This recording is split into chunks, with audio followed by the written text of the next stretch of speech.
सामाजिक कार्यकर्ते सोनम वांगचुक यांच्या आंदोलनाच्या समर्थनार्थ उपविभागीय अधिकारी कार्यालयावर मोर्चा काढण्यात आलाय। शिक्षण व्यवस्थेत बदल आणि केंद्रीय शिक्षण मंत्री धर्मेंद्र प्रधान यांच्या राजीनाम्यासाठी उपोषणाला दिल्ली येथील जंतर मंतरवर बसलेले सामाजिक कार्यकर्ते सोनम वांगचुक यांच्या आंदोलनाला पाठिंबा दर्शवण्यासाठी सोमवारी 20 जून रोजी वैजापूर येथे डॉक्टर बाबासाहेब आंबेडकर पुतळ्यापासून उपविभागीय अधिकारी कार्यालयापर्यंत मोर्चा काढण्यात आला। डॉक्टर बाबासाहेब आंबेडकर आंबेडकरवादी अन्याय अत्याचार विरोधी कृती समिती वैजापूर शहर व ग्रामीण तसेच विद्यार्थी व पालक यांच्या नेतृत्वाखाली आयोजित या मोर्चात सर्वपक्षीय नेते व कार्यकर्त्यांसह तरुण तरुणींनी सहभाग घेतला होता। यावेळी केंद्र सरकारच्या विरोधात तीव्र घोषणाबाजी करत निषेध व्यक्त करण्यात आला। अखेरीस उपविभागीय अधिकारी डॉक्टर अरुण झाड यांच्या मार्फत शासनाला निवेदन सादर करण्यात आले। मोर्चात बाबासाहेब पगारे, सखाराम शिंगारे, राजेंद्र बागुल, सिद्धार्थ बागुल, राहुल संत, जुबेर चाऊस, प्राध्यापक डॉक्टर आबासाहेब कसबे, सागर सोनवणे, बुद्धभूषण साळवे, साहेबराव पडवळ, जीवन पठारे, श्रीकांत जाधव, भीमराव महाले, राहुल साळवे, नामदेव त्रिभुवन यांच्यासह विविध राजकीय पक्ष, सामाजिक संघटनांचे पदाधिकारी, कार्यकर्ते, पालक आणि मोठ्या संख्येने विद्यार्थी सहभागी झाले होते। भाजप सरकार मुर्दाबाद, मुर्दाबाद, मुर्दाबाद। भाजप सरकार मुर्दाबाद, मुर्दाबाद। ज्यांच्या भवितव्यासाठी महिन्याभरापासून लोक जंतर मंतरला बसून प्रोटेस्ट करत आहे। सोनम सर तर डायरेक्ट हंगर स्ट्राईक वरती आहे, तर इथे सुद्धा विद्यार्थी खूप मोठ्या संख्येने उपस्थित राहतील, कारण की जो काही प्रोटेस्ट सुरू झाला आहे तो विद्यार्थ्यांच्या हितासाठी झाला होता। जो नीटचा पेपर लीक झाला होता खूप मोठ्या प्रमाणामध्ये, तर त्याच्यासाठी हा प्रोटेस्ट सुरू झाला होता। प्रत्येक विद्यार्थी आपल्या हक्कासाठी उभा राहणार नाही तोपर्यंत हे सरकार आपली अशीच तुडवणूक करत राहणार आहे, अशीच फसवणूक करत राहणार आहे। म्हणून प्रत्येक विद्यार्थ्याने आपल्या हक्कासाठी उभं राहिलं पाहिजे, रस्त्यावर उतरलं पाहिजे। स्पर्धा परीक्षा आहेत, एमपीएससीच्या असतील, यूपीएससीच्या असतील, नीटच्या असतील, यूजीसीच्या असतील, हे पेपर सातत्यानं सरकारी अधिकाऱ्यांच्या माध्यमातून त्या ठिकाणी लीक करण्याचं काम त्या ठिकाणी चालू आहे सातत्यानं। आता आपल्या महाराष्ट्रामध्ये एक मोठेगावकर नावाचा एक प्राध्यापक होता।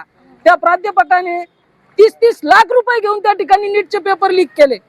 मग ही व्यवस्था कुठून सुरू होते याचा प्रश्न देखील आपण या केंद्राला आणि या राज्य सरकारला विचारला पाहिजे।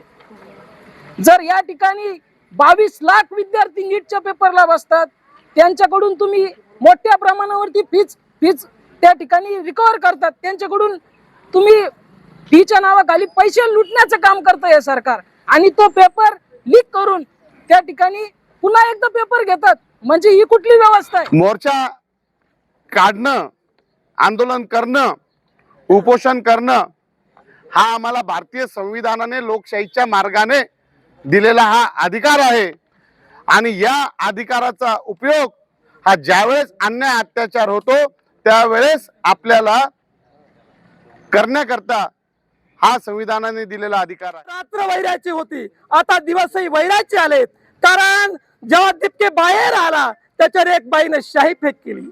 ही जी गोष्ट लाजीरवाणी गोष्ट कोण करतं, याचा इतिहास कोणासोबत मिळतो?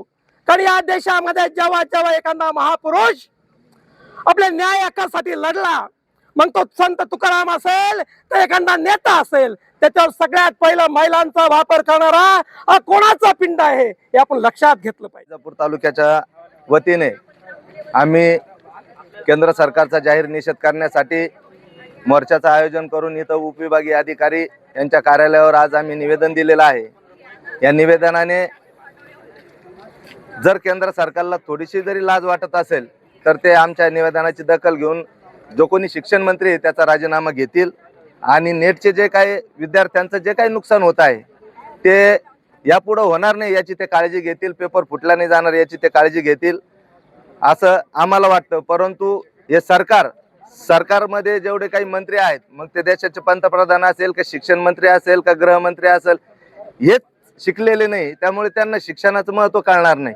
आणि जोपर्यंत या देशात शिकलेले लोक या देशाचे राज्यकर्ते होत नाही तोपर्यंत तरुणांना न्याय मिळणं अशक्य आहे।